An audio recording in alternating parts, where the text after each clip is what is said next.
déjà dit. J'avais dit ça. Il y a un mois, il y a de cela un mois ou un mois et demi, j'avais dit que Ford faisait les pieds des mains pour devenir médiateur dans la crise en RDC. Rappelez-vous, ceux qui suivent souvent mes lives là, je l'ai dit ou pas? Quand le conflit là a commencé, Ford revenait de Rwanda. Là, quand il était allé chez Kagame, Kagame l'a pris dans la Range Rover là. Kagame l'avait pris dans une Range Rover et il était tout souriant là. Donc, après ce voyage-là, j'ai dit que, selon mes informations, Ford faisait les pieds des mains pour être désigné médiateur dans cette crise-là. Eh bien, c'est ce qui vient de se passer. Donc, moi, mes sources sont c'est-à-dire, moi, je sais ce qui se passe. Donc, quand il a commencé par faire ça, je savais que ça allait aboutir à ça. Donc, je l'avais dit, il y a un mois et demi, dans un de mes lives. Donc, le fait qu'on nous dit que c'est l'Union africaine qui le propose à travers le président angolais, ce n'est pas venu par hasard, c'est Kagame, c'est par Kagame qu'il est passé. C'est par Kagame. Bon, la RDC n'était pas très chaud, mais c'est par Kagame, parce qu'aujourd'hui, Tshisekedi est un peu faible, c'est vrai qu'il est proche de... il essaie de visiter Tshisekedi, il est proche de Kagame, mais au départ, les Tshisekedi, bon, ils pensaient bon, que d'autres pouvaient le faire. Mais maintenant que Tshisekedi, lui aussi, il est très faible, parce qu'il a perdu beaucoup de territoire.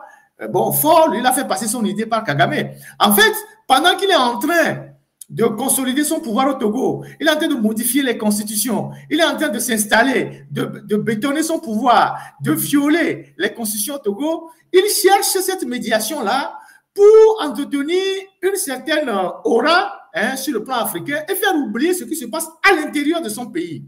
C'est une stratégie de tous les dictateurs. C'est-à-dire qu'à chaque fois qu'un dictateur a des soucis, il essaie de soigner son image à l'international, sur le plan régional, pour que les médias puissent oublier ce qui se passe à l'intérieur de son pays. Donc, il avait fait de l'autre côté, dans le Sahel, dans tous les problèmes qu'il y a eu là-bas. Et maintenant que dans le Sahel, bon, les choses, il n'y a plus d'ennemis comme ça, tout le monde s'est retiré.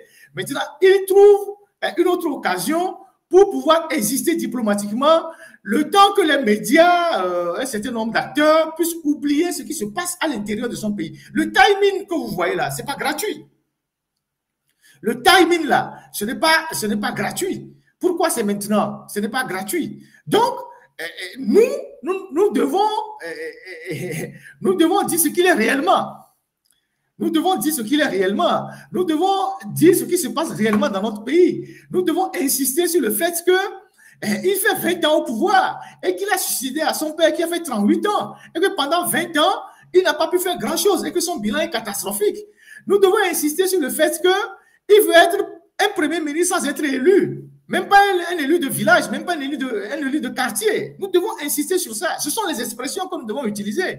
Et saisir les gens qu'on doit saisir pour dire, écoutez, ce monsieur, il n'a aucune crédibilité, ça fait 20 ans qu'il est au pouvoir, il ne fait rien. Voilà.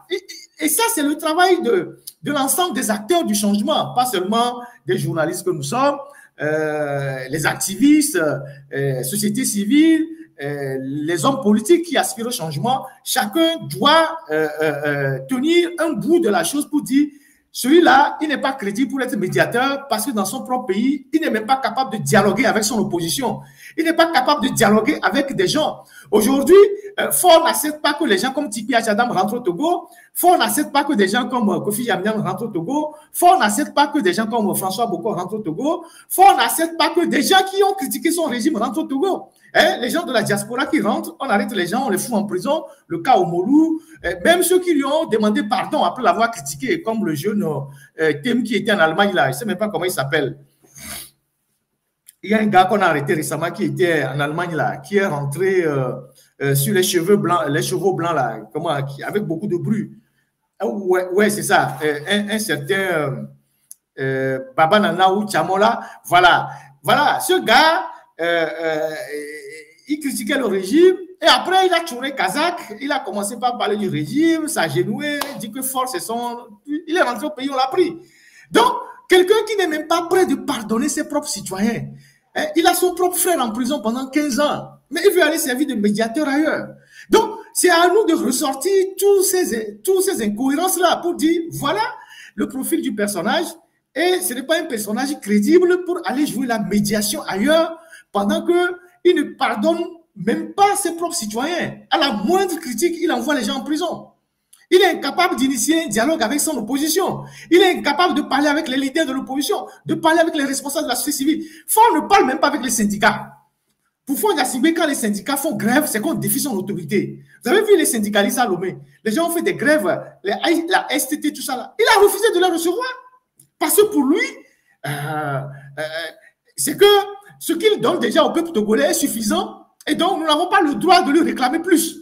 On n'a pas le droit de lui réclamer davantage. Si on réclame plus, c'est qu'on conteste son autorité. Donc, il te fout en prison. C'est ça. Donc, voilà ce que moi j'ai à dire sur cette interpellation de ce compatriote qui me dit on l'a pris comme médiateur, il faut que j'en parle. Voilà. Donc, moi, c'est ce que je peux dire. Et c'est aux Togolais, de dire à l'opinion nationale, régionale et internationale qui est véritablement Faure Gnassingbé et pourquoi il cherche ces genres de médiation pour dissimuler ce qui se passe à l'intérieur de son pays.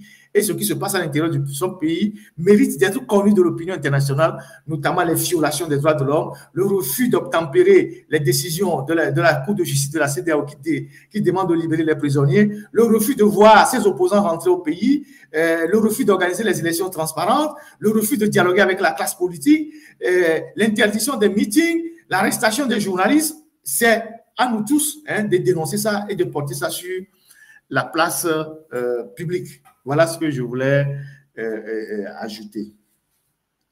Sa figure de proue. On va parler du Sénat